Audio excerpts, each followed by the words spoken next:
샬롬, 이동춘 목사입니다. 오늘도 여러분의 삶이 주님의 평안으로 가득하시길 기원하며 하나님의 말씀을 나누겠습니다. 오늘 주시는 말씀은 시편 119편 105절의 말씀입니다. 주의 말씀은 내 발의 등이요 내 길의 빛이니이다. 아멘. 시편 119편 105절 말씀을 본문으로 순종하는 성경 읽기만이 살 길이라는 제목으로 말씀을 나누도록 하겠습니다. 참된 인생길은 인생을 잘 아시는 분, 바로 인생을 만드신 분에게 여쭈어야 합니다. 예수님이십니다. 내가 곧 길이요 진리요 생명이라고 하신 예수님이 인생길을 정확히 아십니다. 그러므로 인생길은 예수님께 여쭈어야 바른 길을 찾을 수 있습니다. 오늘 말씀이 이를 증언하고 있습니다. 주의 말씀은 내 발의 등이요 내 길의 빛이니이다. 주님의 말씀은 두 가지 역할을 해주십니다. 내 발의 등, 내 자신을 비추는 등으로서의 역할입니다. 등은 밝히는 기능, 어둠을 물리치는 기능, 거울의 기능을 갖고 있습니다. 그래서 자신의 현재 모습을 반성할 수 있게 해줍니다. 두 번째로는 내 길의 빛, 내 인생길을 비추는 빛으로서의 역할입니다. 내가 가봐야 할 길을 밝혀주는 역할을 합니다. 빛은 밝히는 기능, 보온 기능, 특히 적과 맹수로부터 보호해주는 보호 기능이 있습니다. 자, 먼저 등에 대해서부터 좀 더 살펴보겠습니다. 우리는 자신을 다른 사람과 비교하는 경향이 있습니다. 비교의식입니다. 비교를 통해 나타나는 것은 우월감이거나 열등감입니다. 이 중 열등감이 더 많이 나타납니다. 열등감은 사람을 아주 비참하게 만드는 속성을 갖고 있습니다. 사실 다른 사람과 비교할 필요가 없습니다. 누구든 유일무이한 존재이기 때문입니다. 세상에 하나밖에 없는 존재입니다. 나는 나입니다. 혹시 내가 지금 잘 살고 있는지를 검토하기 위해서 비교할 수는 있습니다. 그러나 열등감을 부추기는 것은 금해야 합니다. 이와 함께 우리 신앙인은 특별한 입장이 필요합니다. 사람에게 비교하는 것이 아니라 등과 같은 주님의 말씀에 비교해야 합니다. 주님의 말씀은 우리를 열등감에 빠지게 하지 않습니다.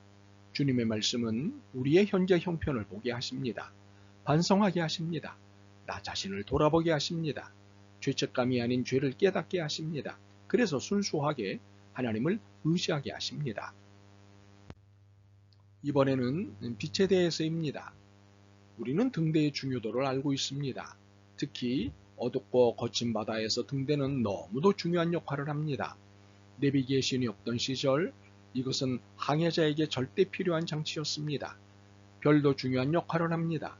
등대가 없는 곳에서는 별이 항해자의 앞길을 인도하기 때문입니다. 인생을 살아볼수록 인생길이 잘 안 보인다는 것을 깨닫게 됩니다. 젊은 땐 길이 잘 보이는 것 같은데 살아볼수록 자신이 없어집니다. 왜 그럴까요? 인생의 주인이 내가 아니기 때문입니다. 하나님이시기 때문입니다. 이 사실을 빨리 깨달을수록 인생은 유리해집니다. 그런데 이 사실을 알고 있음에도 여전히 인생의 주인 노릇을 하는 경우가 있습니다. 그러나 빨리 그 자리를 내놓으십시오. 그래야 삽니다. 그렇지 않으면 죽습니다. 육체가 죽는 것이 아니라 영혼이 죽습니다. 영혼의 질식사로 모든 것이 엉망이 됩니다. 혹시 여러분의 삶을 잘 살펴보십시오. 열심히 살았는데도 삶이 뒤죽박죽이라고 생각이 든다면 여러분이 인생의 주인 노릇을 하고 있기 때문입니다. 그 자리를 주님께 내어드리지 않았기 때문입니다. 자신을 바라보기 전에는 그 어떤 애씀도 무용지물이 됩니다. 자신이 어떠한지를 알아야 바른 조치를 할 수 있기 때문입니다. 머리를 빗어야 할지, 세수를 해야 할지, 옷을 바꿔 입어야 할지 등등의 조치를 취할 수 있기 때문입니다. 그리고 길을 나설 수 있습니다. 그런데 길을 나설 때 무작정 나서면 안 됩니다. 목적지와 방향을 알아야 합니다. 가장 효율적인 길을 알아야 합니다. 그래야 실패하지 않습니다. 그렇다면 이 모든 것을 무엇이 알게 해주는 겁니까? 그렇습니다. 주님의 말씀입니다. 성경입니다. 그래서 성경을 읽어야 합니다. 그런데 읽기만 하는 것보다는 공부가 필요합니다. 지혜를 얻는 일이기 때문입니다. 지혜를 얻는 일은 우물을 파는 일과 같습니다. 물이 나오게 하려면 파야 합니다. 수고해야 합니다. 땀을 흘려야 합니다. 집중해야 합니다. 나올 곳에 집중하여 땀을 흘려야 합니다.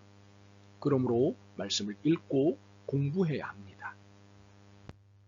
그런데 이것만으로는 안 됩니다. 지켜 행해야 합니다.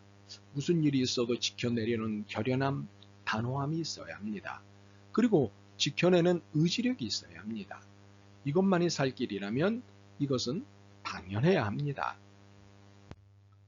성경을 두고 찾아봅니다. 신명기 28장 1절 그리고 28장 15절입니다.